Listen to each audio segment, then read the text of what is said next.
evening started quietly, just the two of us at home. The city hummed softly outside, and the faint scent of dinner lingered in the kitchen. I sensed the tension long before she spoke, a subtle shift in her tone I knew all too well. She had been distant for days, glued her phone, laughing more lightly when I wasn't around. Now she leaned against the doorway, biting her lip, eyes locked on mine.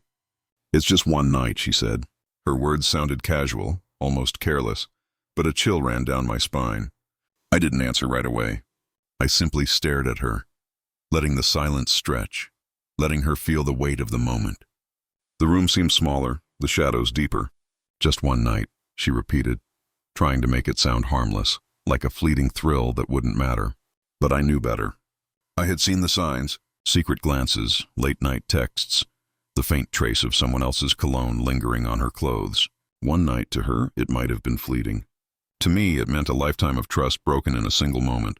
Her eyes searched mine, expecting perhaps a shrug, a laugh, anything to let her off the hook.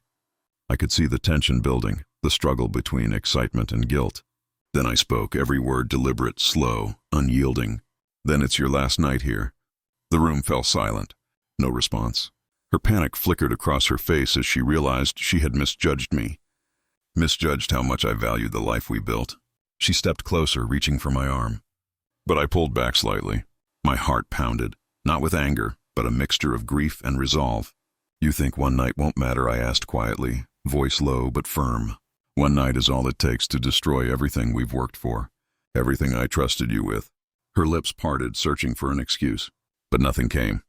She had expected forgiveness, a shrug, a joke. Instead, she meant certainty, a calm stronger than any shout or threat. She laughed nervously, a sound that grated against a tension in the room. "It's not like that," she whispered, trying to rationalize, to explain. But I saw through it. I had spent years watching her, learning her patterns. This was familiar. The excuses, the casual dismissal, the assumption I would bend, but I wasn't bending. "Not now, it doesn't matter what you call it," I said. "One night is enough to end us if you choose it." Her hands trembled as she stepped back. The fence is crumbling. The air between us was heavy, thick with unspoken words and broken assumptions. I watched her wrestle with herself, caught between desire and fear, between a fleeting thrill and the weight of consequences. And in that instant, I knew my decision had been made long before she spoke. Trust once broken leaves no room for negotiation, no space for casual fixes. I held her gaze steady, unyielding. The silence stretched taut, ready to snap. She opened her mouth to protest, to plead, to try one last manipulation. But I stopped it with a look that said everything words could not. My life, my heart, my peace. None of it was a gamble. "You've had your chance," I said softly, the finality in my voice like a verdict. The realization hit her like a physical blow. She swallowed, color draining, excitement replaced by dawning horror. No yelling, no threats, just calm, measured resolve. And that calm was far more terrifying than anything she had imagined. I wasn't angry. I was done. The clock ticked in the background, each second marking the inevitability of her departure. She looked around the room as if seeing for the first time, seeing the life she was about to walk away from. And in her eyes I saw regret. But it was too little, too late. I had learned long ago that actions, not apologies, define people. Tonight, her actions spoke louder than any words ever could.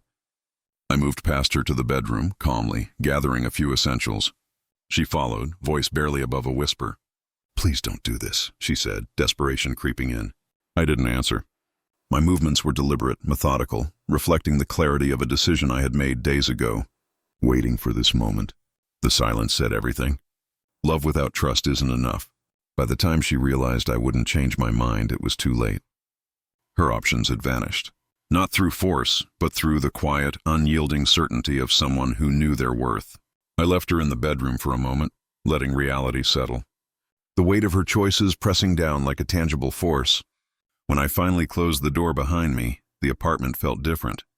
Cleaner, quieter, free of months of tension. I knew she would leave, likely in tears. I didn't wait to watch. Her departure was inevitable.